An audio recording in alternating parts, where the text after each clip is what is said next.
샬롬. 사랑하는 고등부 큐티 헌정대 여러분들, 오늘은 누가 요한복음 큐티 헌정대 17일차에 불의한 청지기 비유라는 제목으로 누가복음 16장 1절에서 13절까지의 말씀 함께 나눠볼게요. 오늘 본문 다 읽고 오셨을 거라고 믿고 시작해볼게요. 오늘 본문에서 예수님은 불의한 청지기 비유를 해주시는데요. 비유의 내용은 이래요. 한 부자가 있었고 청지기가 있었어요. 청지기가 그 부자, 다시 말해서 주인의 재산을 낭비한다는 소문이 돌았어요. 그 소문을 듣고서 그 부자는 청지기에게 일을 정리하라고 했어요. 청지기는 잘린 거예요. 그는 이제 맡은 직분을 뺏겨서 당장 일을 할 수 없게 되는 그런 형편이 되는 거예요. 땅을 파자니 힘이 없고 빌어먹자니 창피했어요.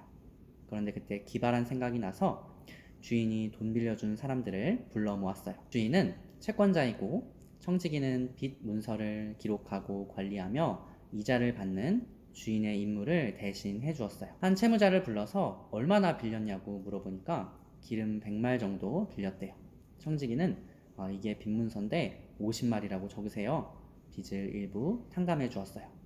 다른 채무자를 불러서는 밀백석을 80석이라고 쓰라고 해서 일부 탕감해 주었어요.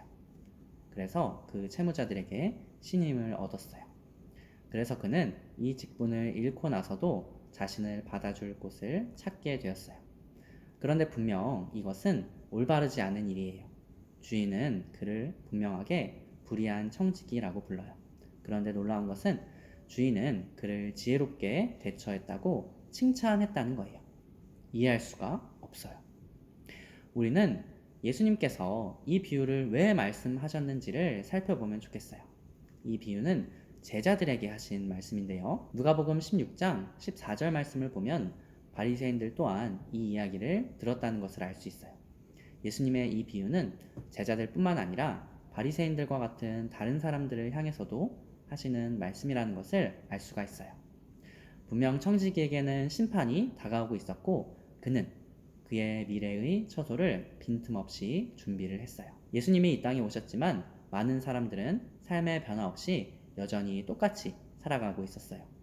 그런데 예수님께서 오셨다는 것은 믿는 자들에게는 구원이지만 예수님을 거부하고 예수님을 믿지 않는 자들에게는 심판이 있다는 것을 의미해요.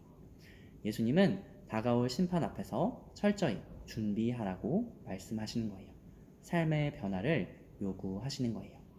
이 세상에서의 삶이 다가 아니에요. 이 세상에서의 부와 명예가 다가 아니에요. 우리는 이 땅 가운데 신앙생활을 하며 천국을 향해 나아가고 있어요. 영원한 처소를 준비해야 해요.